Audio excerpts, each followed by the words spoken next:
Friends, ఇది మా చివరి వీడియో అండి. కొన్ని అనివార్య కారణాల వల్ల మేము వీడియోస్ తీయలేకపోతున్నాం. గత కొన్ని రోజులుగా మీరు మాకు ఫ్యామిలీస్ కానీ ఫ్రెండ్స్ కానీ చాలామంది మాకు సపోర్ట్ చేశారు. ఇంతమంది సబ్స్క్రైబర్స్ మాకు కావడానికి కారణం మీరే.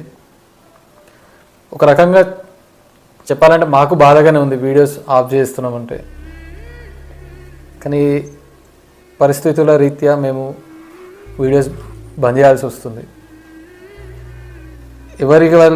ఎవరికైనా మా వీడియోస్ వల్ల ఇబ్బంది అయ్యి ఉంటే క్షమించండి. ఆపండి సోది. ఫ్రెండ్స్, వీళ్ళు వీడియోకి కంటెంట్ లేకున్నా ఈ వీడియో చేస్తుండు. వీళ్ళెక్కడ పోతారు? ఓకే, సబ్స్క్రైబ్ చేయండి, లైక్, షేర్, సబ్స్క్రైబ్, కామెంట్ చేయండి.